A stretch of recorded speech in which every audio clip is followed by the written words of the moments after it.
The Way of Zen by Alan Watts offers a comprehensive exploration of Zen Buddhism, tracing its roots from early Indian thought and Chinese Taoism to its development and practice in Japan. Watts breaks down complex philosophical concepts into accessible ideas, helping readers understand the essence of Zen as a way of life rather than a rigid belief system. The book delves into the principles of meditation, mindfulness, spontaneity, and the rejection of dualistic thinking, presenting Zen as an experiential path to inner freedom and harmony with the universe. Through a blend of history, philosophy, and practical insight, Watts provides a clear and engaging introduction to Zen for both beginners and those seeking a deeper understanding of Eastern spirituality. Alan Watts, 1915 to 1973, was a British philosopher, writer, and speaker widely recognized for popularizing Eastern philosophy in the West, known for his eloquence and ability to translate complex spiritual ideas into relatable, thought-provoking concepts. Watts wrote extensively on topics such as Zen Buddhism, Taoism, and the nature of consciousness. He combined scholarly knowledge with a poetic and often humorous style, making profound philosophical teachings accessible to a Western audience. Over his lifetime, Watts published more than 25 books and delivered numerous lectures, leaving behind a legacy that continues to inspire seekers of wisdom and spiritual understanding worldwide. Alan Watts begins The Way of Zen by exploring the historical and philosophical roots of Zen, tracing its evolution long before it became the practice we know today. He explains that Zen cannot be understood in isolation. It is the result of centuries of development, beginning with early Indian philosophy and Buddhism, later merging with Chinese Taoist thought. At its foundation, Zen emerged as a response to a universal human need, the quest for freedom from suffering and a direct, unmediated experience of life itself. Watts takes the reader back to ancient India, where the spiritual traditions of Hinduism and early Buddhist teachings laid the groundwork for Zen's unique character. In India, long before the time of the Buddha, there was a tradition of inquiry into the nature of existence and consciousness. The Vedic texts introduced ideas of Brahman, the ultimate reality, and Atman, the individual self, exploring whether these were separate or one. Spiritual seekers engaged in meditation, contemplation, and ascetic practices, attempting to transcend the limitations of the material world and achieve liberation, or moksha. The Buddha emerged in this cultural context as a reformer, rejecting speculative metaphysics and ritualism in favor of a practical approach to ending suffering.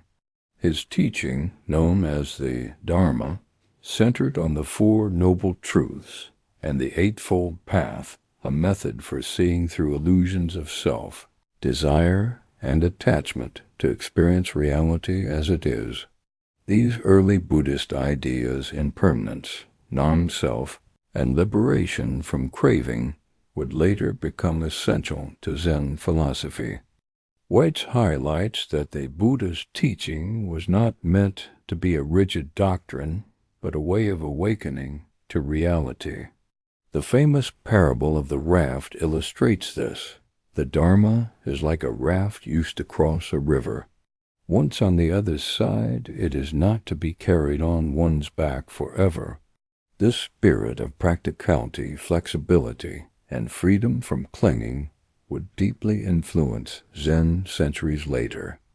But the spread of Buddhism beyond India began a transformation as it encountered new cultures and philosophical traditions. When Buddhism entered China, it met Taoism, a philosophy rooted in harmony with nature, effortless action, Wu Wei, and living spontaneously in accordance with the Tao, the Way.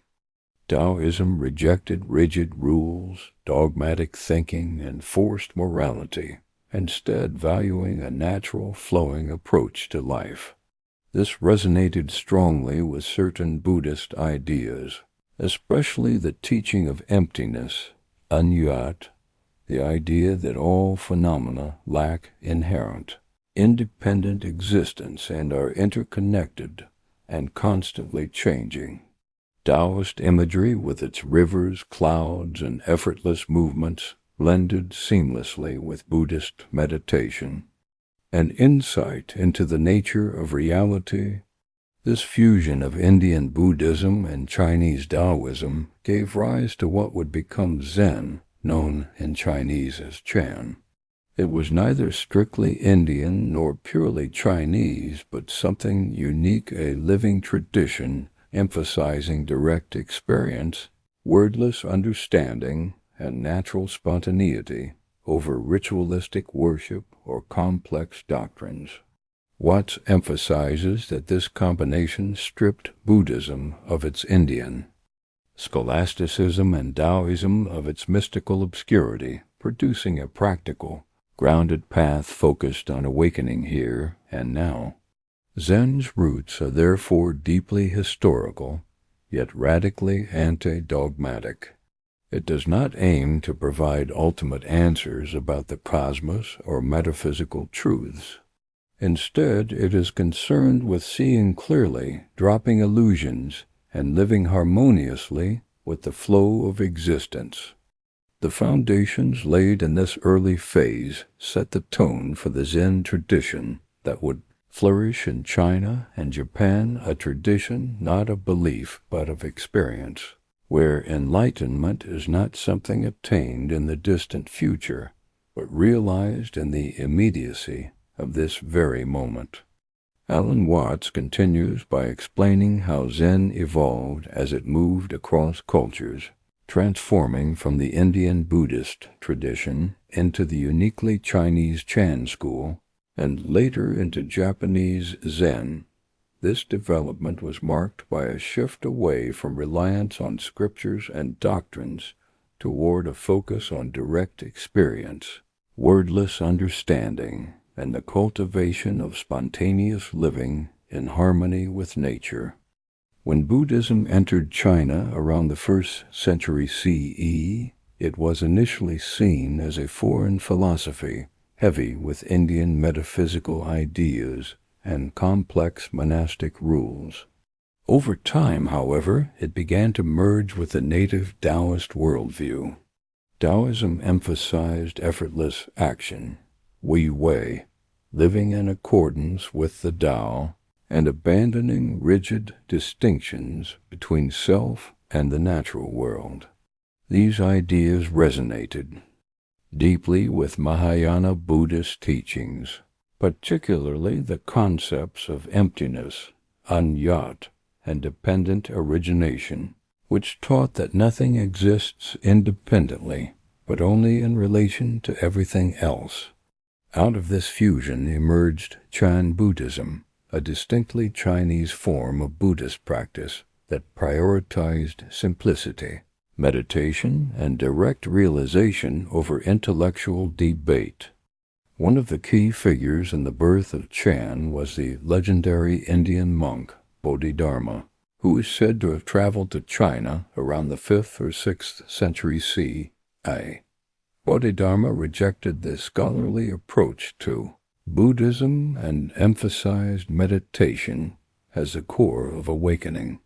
A famous story tells of Bodhidharma sitting in meditation for 9 years facing a wall, illustrating the dedication to direct experience over words. He taught that enlightenment could not be found in scriptures or logical reasoning, but only through seeing one's true nature directly. This principle became a cornerstone of Zen, a special transmission outside the scriptures, no dependence on words and letters, direct pointing to the mind, seeing into one's nature and becoming Buddha. From Bodhidharma's time onward, Chan developed into various schools and lineages, often characterized by unconventional methods of teaching. Masters would use paradoxical statements, sudden shouts, physical gestures, or seemingly absurd actions to jolt students out of conceptual thinking and force them into immediate, wordless awareness. These encounters were meant to cut through the layers of mental conditioning and lead directly to Satori, the sudden realization of enlightenment.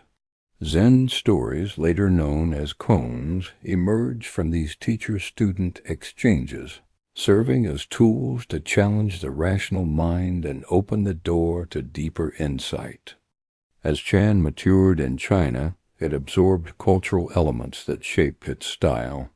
Taoist art, poetry, and love of nature influenced how Zen was expressed, leading to a preference for simplicity, naturalness, and a deep connection with the world around us.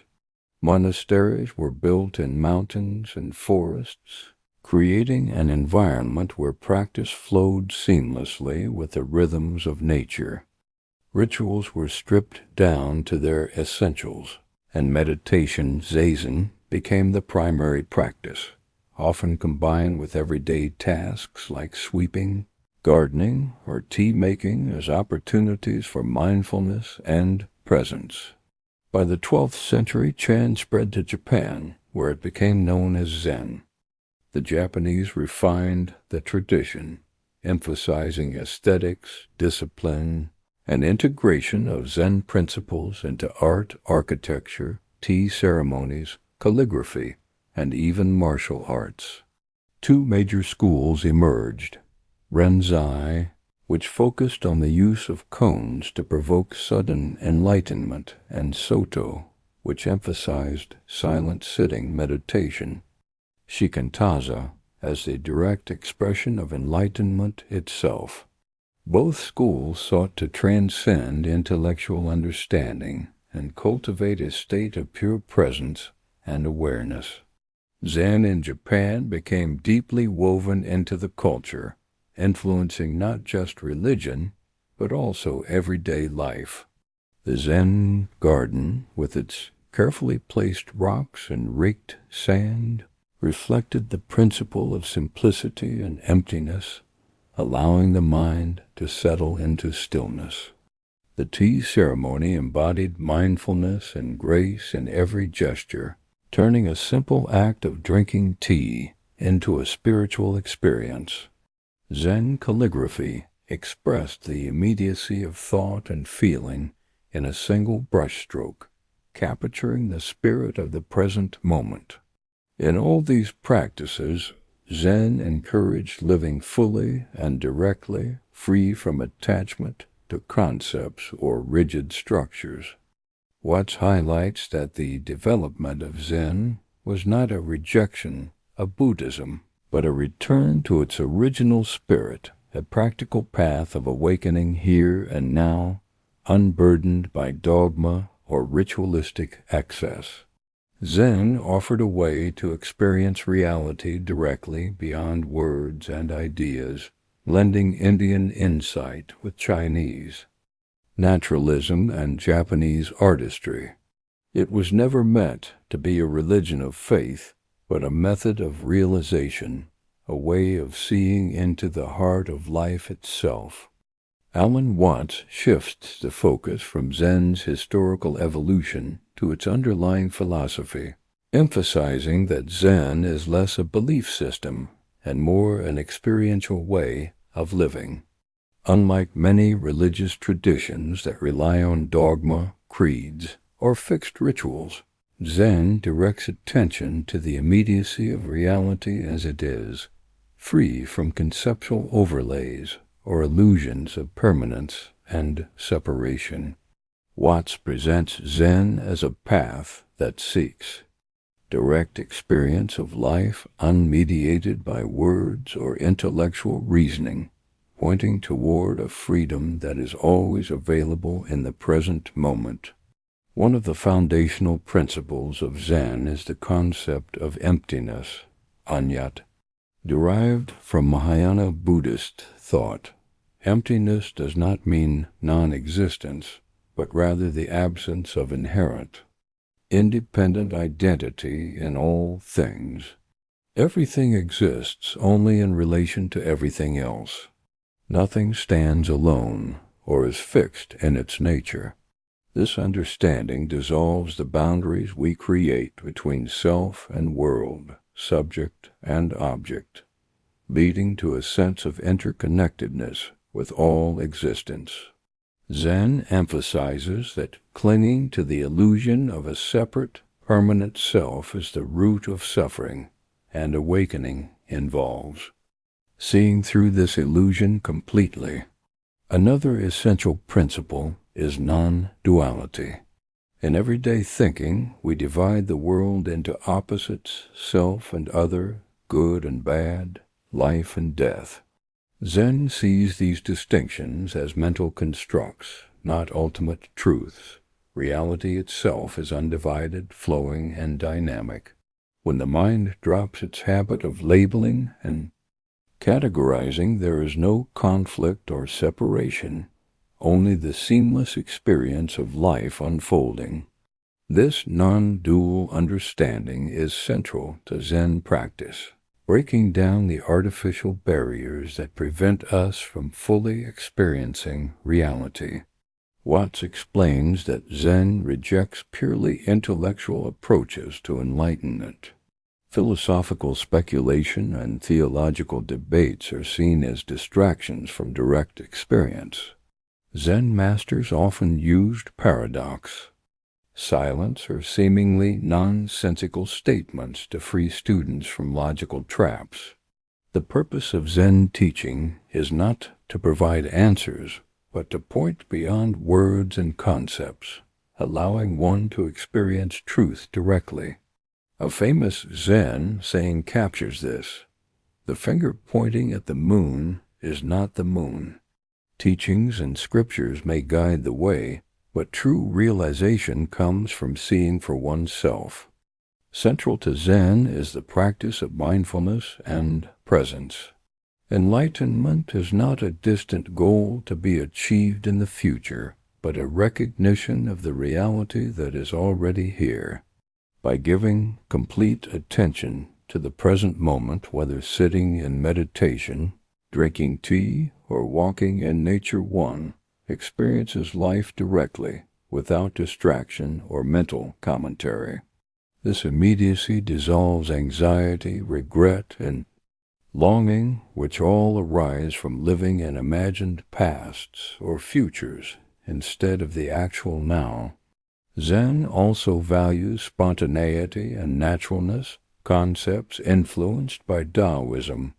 Rather than striving or forcing life into preconceived patterns, Zen encourages effortless alignment with the flow of existence. This is not passivity, but a deep responsiveness to life as it unfolds. A Zen master might appear unpredictable, laughing one moment, shouting the next, or remaining silent, all in response to the situation at hand.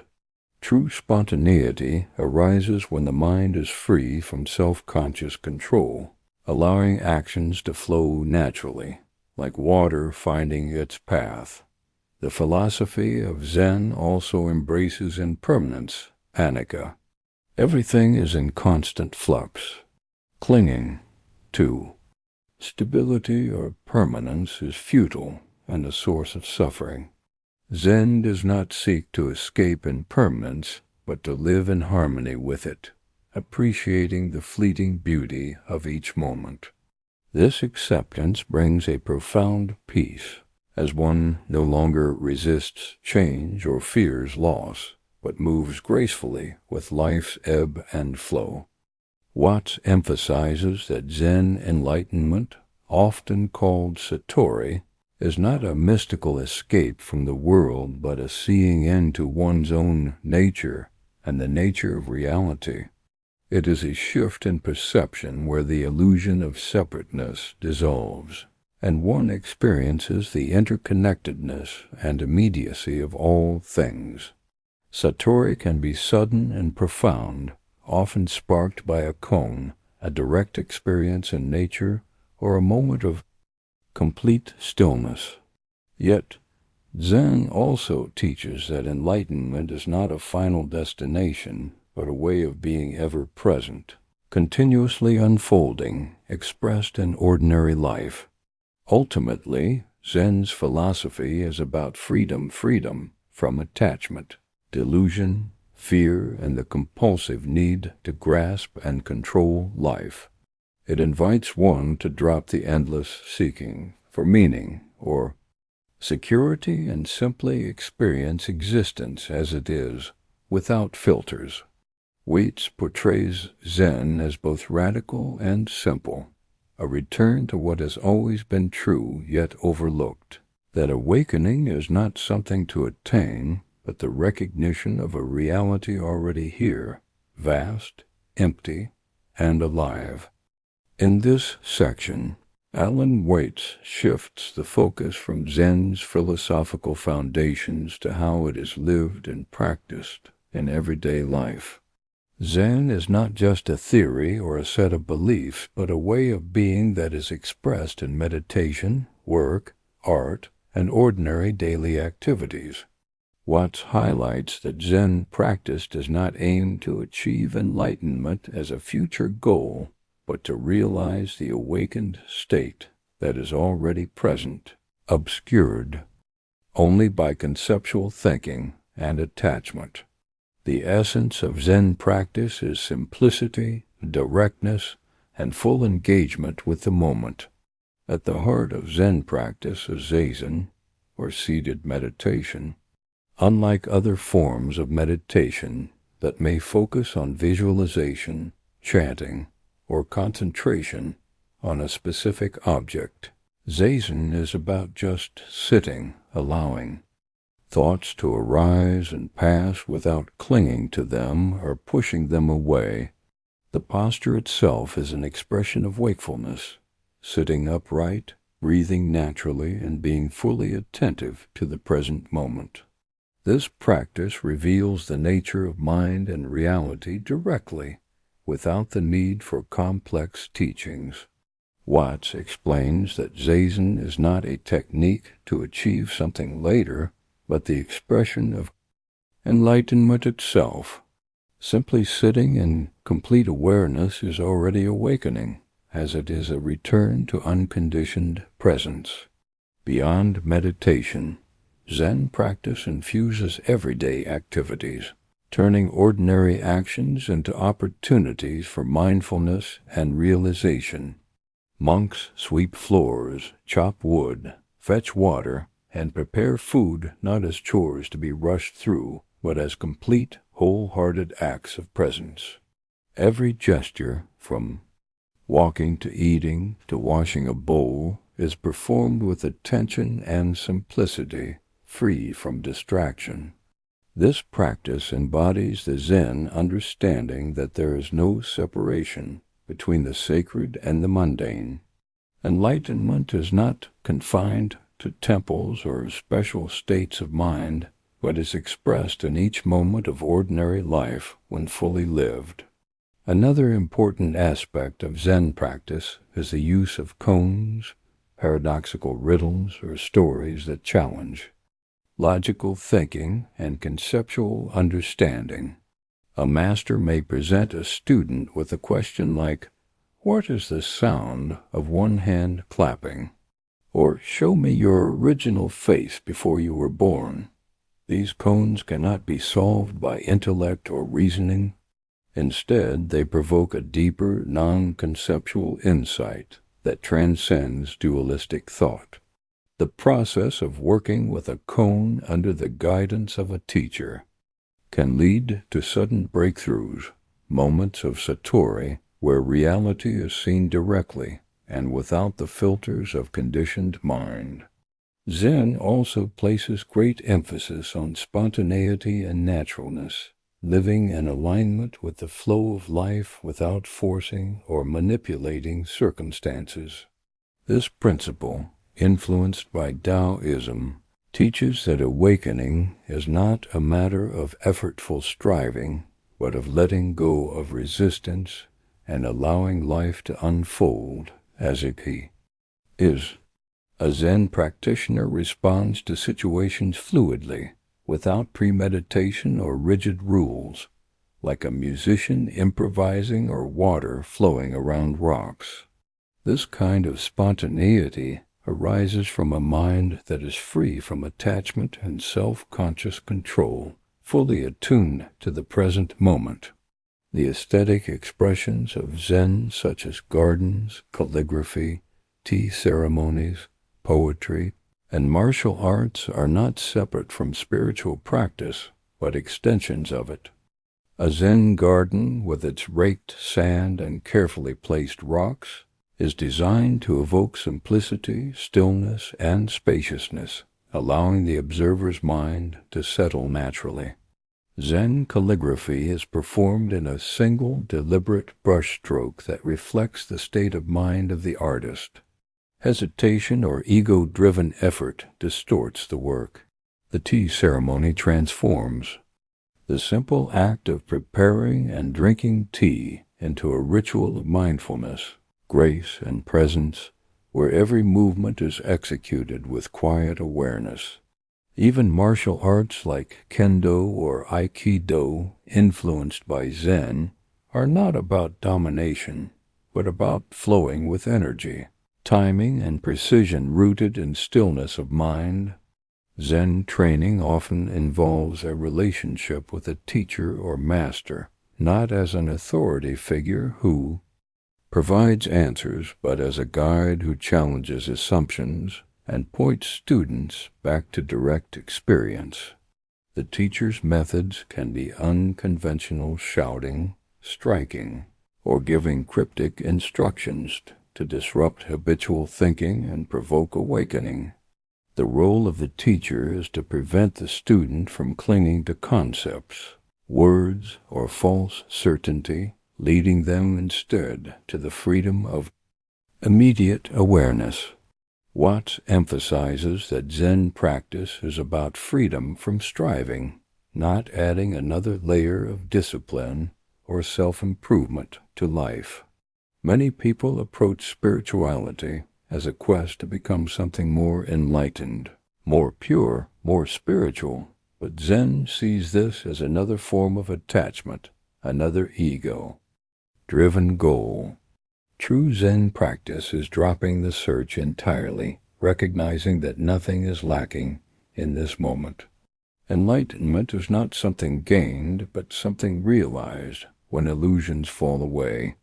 Zen invites practitioners to live fully here and now, to taste the richness of life without clinging or rejecting, to act with clarity and compassion that arises naturally from awakened presence. Through meditation, mindfulness, and daily life, koans, artistic expression, and spontaneous living, Zen becomes not just a philosophy, but a tangible way of experiencing reality. Watts portrays Zen practice as a return to simplicity, immediacy, and authenticity, a life where each moment is lived completely, without division between seeker and sought, sacred and ordinary, self and world. In the final part of The Way of Zen, Alan Watts explores the deeper spirit of Zen, describing it not as a religion or philosophy, but as a radical shift in perception, a way of awakening to life in its most immediate, undistorted form. Zen is not about believing in doctrines or attaining mystical states. It is about seeing reality directly, free from conceptual filters, personal grasping, or the endless struggle to make sense of existence through thought alone. The spirit of Zen cannot be captured fully in words because it points to an experience beyond them, yet Watts skillfully conveys its essence through vivid imagery, stories, and reflections on its influence in the world. At its core, Zen is about freedom from illusion, particularly the illusion of a separate, enduring self that stands apart from the rest of existence. Much of human suffering arises from this mistaken sense of individuality, where we imagine ourselves as isolated entities constantly striving for meaning, permanence, and control in a world that is fluid and uncertain. Zen cuts through this illusion, revealing that the self is not fixed but a process, inseparable from everything else. When this is fully seen, there is no longer fear of change, death, or loss, because there is no separate self to be defended. Life is experienced as a seamless whole, flowing moment by moment, complete in itself without need for justification or purpose outside of its own unfolding. The spirit of Zen also involves dropping the compulsive search for answers. Human beings are perpetually seeking enlightenment, happiness, security, or ultimate truth. This search implies that reality as it is right now is insufficient, that something must be gained in the future to make life complete. Zen exposes this as a delusion. Awakening is not something that will happen later. It is a recognition of what has always been present, obscured only by grasping and conceptual thinking. Watts illustrates this with Zen sayings like, "When you realize there is nothing lacking, the whole world belongs to you." True freedom comes not from finding meaning, but from no longer needing to find it, from resting in the suckness of life as it is. Another key aspect of the spirit of Zen is naturalness and spontaneity.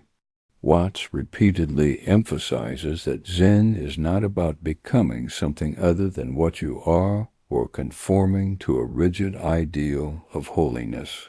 Instead, it is about returning to a natural state of being that is unforced, responsive, and in harmony with the flow of reality.